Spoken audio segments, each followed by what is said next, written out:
Bonjour chers compatriotes, la situation à l'est de la République continue à nous préoccuper tant que l'ennemi est de plein pied sur le territoire national dans ses activités criminelles, causant toujours désolation, que des populations, des citoyens congolais en brousse, avec baluchons sur la tête, femmes, enfants, jeunes et vieillards, ne savent plus à quel saint se vouer. Masisi a été véritablement aussi a fait l'objet d'une grande traîtrise. Rendez-vous compte, le colonel Shadrach Paloukou, qui commandait, qui avait des responsabilités militaires dans les opérations à cet endroit-là pour le compte des FARDC, et bel et bien c'est lui qui a aussi rejoint le M23 avec ses éléments qui étaient basés à Massissi. Il était en communication permanente avec Bernard Biamungu. Ce fameux militaire-là, pour autant, était déjà condamné avant que le président Félix ne vienne accéder au pouvoir. Il était déjà en prison ici à Ndolo, lui et tant d'autres militaires. Malheureusement, il a bénéficié de cette clémence ou cette grâce présidentielle et il en a été libéré en 2019 et il est retourné, il a rallié aussitôt que l'M23 a ressurgi. Alors, donc certaines mesures ne sont jamais à faire bénéfice aux criminels avérés parce qu'ils s'en remettent jamais. Donc voilà, il faudrait que le président de la République aussi en tant que commandant suprême prenne en compte toutes les préoccupations des habitants de l'Est qui connaissent bien le profil de différentes autorités militaires qui viennent d'être nommées à différents postes de commandement dans différentes zones d'opérations militaires. Parce que quand nos compatriotes de l'Est sont en train de crier depuis ces récentes nominations que tel n'est pas du tout un compatriote et qu'il finira par nous trahir parce que ce sont des gens qui font toujours allégeance aux Rwandais. Alors il faudrait en tenir compte. Regardez ce qui s'est passé à Massissi. Le Biamungu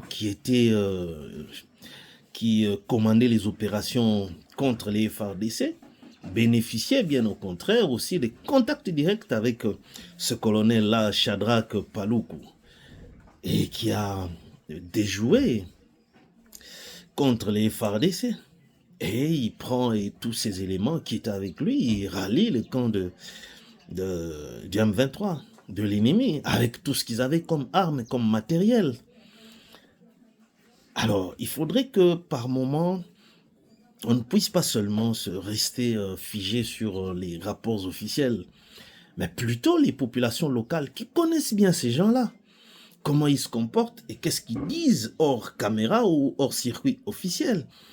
Donc moi, je pense que le président doit prendre en compte les inquiétudes des populations locales de tous ces coins-là, au regard des récentes nominations des responsables militaires à différents niveaux.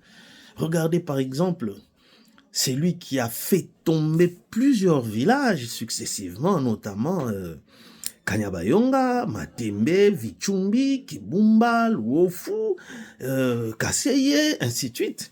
Mais voilà, il a encore reconduit à la tête je crois, d'une des zones de défense. Donc ça devient un peu compliqué dès lorsque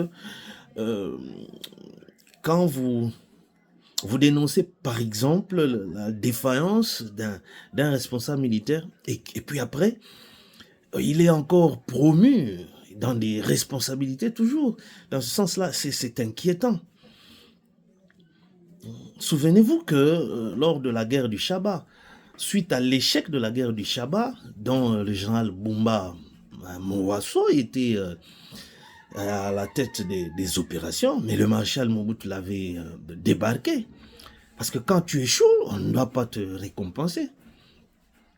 Mobutu, quand il ratait de gagner sur terrain, il recourait à des interventions extérieures, mais qui lui coûtaient extrêmement cher. Il faisait semblant de gagner des guerres militairement, mais en réalité, ce n'était pas ça. La guerre de Colosie, par exemple, quand il demande une intervention, on lui dit qu'il faudrait les États-Unis qui s'arrangent pour supporter la facture des 1500 militaires de l'armée royale, l'armée donc des Marocains qui débarquent à Colosie. Et la facture, très salée, 70 millions de dollars, était payée par l'Arabie Saoudite sur injonction des États-Unis. Vous voyez, pour faire intervenir les Français, Mobutu avait utilisé une méthode un peu compliquée en faisant massacrer les citoyens français qui étaient à Colosie. Et c'est ce qui avait contraint le président français à l'époque pour intervenir. Est-ce que cette guerre-là était économique aussi?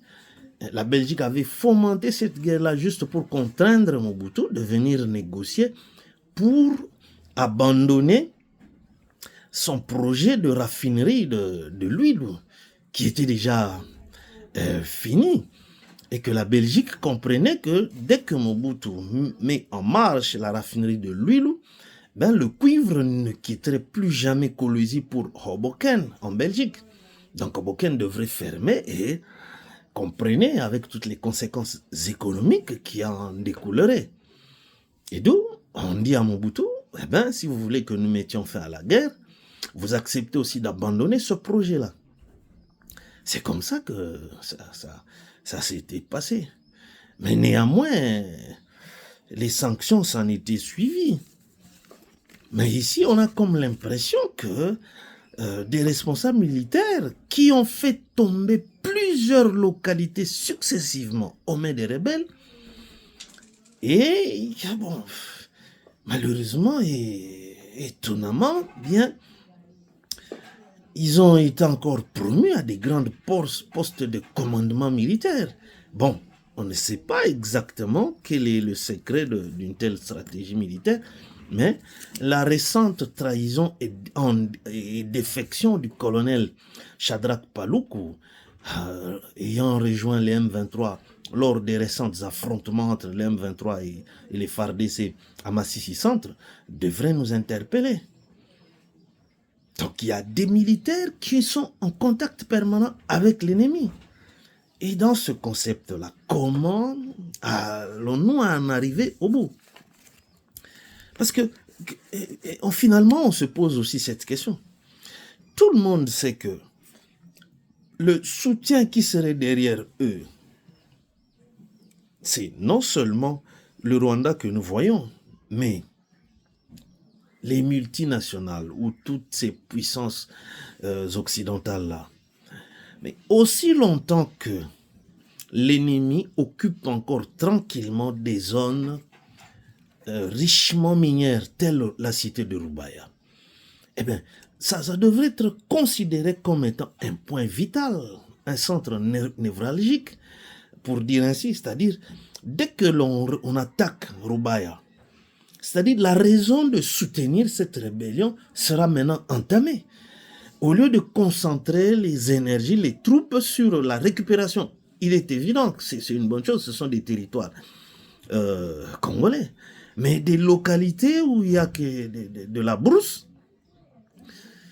c'est bien en termes d'intégrité du territoire national, cette démarche-là. Mais nous pensons que même dans une bataille des arts martiaux, on pense que vous pouvez donner beaucoup de coups à votre adversaire, mais si vous ne touchez pas les points vitaux, vous ne le mettrez jamais KO. Mais lui, il peut vous donner juste un seul coup qui atteint votre point vital et vous tombez. Alors que vous l'avez mené pendant longtemps. Mais vous tombez par KO parce qu'il a touché un point vital qui vous coupe le souffle. Donc, on devrait quand même considérer que les points vitaux de la rébellion, c'est plutôt les zones minières qu'ils occupent. Donc, donner priorité à attaquer d'abord ces zones-là. C'est là où nous pensons que la bataille devrait se concentrer. Tel que Roubaïa, on insiste. Il y a beaucoup de minéraux. Les 3T sont exploités.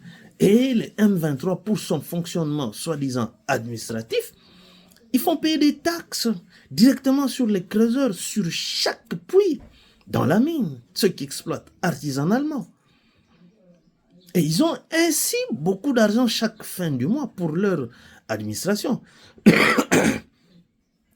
Et aussi longtemps qu'ils détiennent encore sous leur contrôle ce type de coin hautement riche en ces minéraux-là, dit les 3T. Et vous pensez que comment maintenant ces soutiens-là vont les abandonner?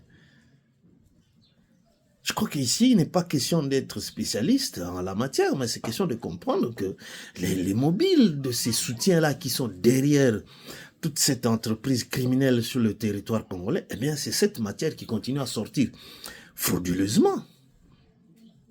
Et ces gens-là ne peuvent pas penser à ce qu'il y ait la paix, parce que quand il y a la paix, c'est le gouvernement maintenant. Quand vous en avez besoin, il y a des préalables, il y a des procédures qui sont tout à fait régulières.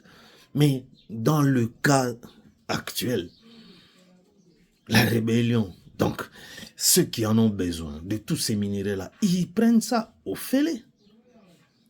Il n'y a pas de procédure, il n'y a pas d'exigence, parce que c'est dans un non-état. Donc, il faudrait que ces points-là soient vraiment pris en compte, au lieu de se contenter d'aller récupérer des petites localités qui ne font pas l'attention, qui n'attirent pas l'attention de ceux-là qui soutiennent cette entreprise criminelle, parce qu'eux, ils sont dans la logique économique, souvenez-vous. Même quand la force de l'AFDEL avançait, avant même qu'ils arrivent à Kinshasa, ils avaient déjà des soutiens financés par des grands hommes d'affaires américains. Dès lors qu'ils prenaient une région minière, tout de suite, il y a des multinationales qui s'annoncent et qui donnent même l'argent pour le fonctionnement de leur administration politique, si je peux dire ça comme ça. Et c'est la même logique. Donc nous pensons qu'il est mieux de frapper la raison du soutien continuel ou continu au bénéfice de cette rébellion. C'est entre autres les cités qui sont hautement minières. Roubaïa, pourquoi ça doit rester en marge? Jusque-là, on n'en parle plus. Il n'y a pas d'attaque sur Roubaïa. Les activités d'exploitation continuent aisément sous la direction de la rébellion et tout passe par le Rwanda. Regardez les Chinois qui ont été appréhendés là-bas avec 800 000 $ en cash, en espèces, en liquide, et des lingots d'or. Mais curieusement, ces Chinois-là se sont déjà retrouvés au Rwanda. Ils sont partis. Alors, ils sont passés par quel poste pour repartir, eux qui ont été déjà... Donc, nos services ont mis la main dessus. Qui les a convoyés pour traverser encore calmement et aller au Rwanda? Donc, il faudrait que l'on prenne en compte ces quelques éléments. Les inquiétudes des populations locales là-bas. Ce sont eux qui connaissent le comportement de nos différents responsables militaires qui venaient d'être nommés. Ceux qui ont fait tomber autant de localités, nous sommes déjà au-delà, dans une centaine de localités entre les mains de ces gens-là, dont la superficie occupée déjà est à plus de 80 000 km². C'est pas peu, c'est déjà plus que 2 pays, le Rwanda et le Burundi. Ils sont dans plus ou moins de 60 000 km², les 2 pays mis ensemble.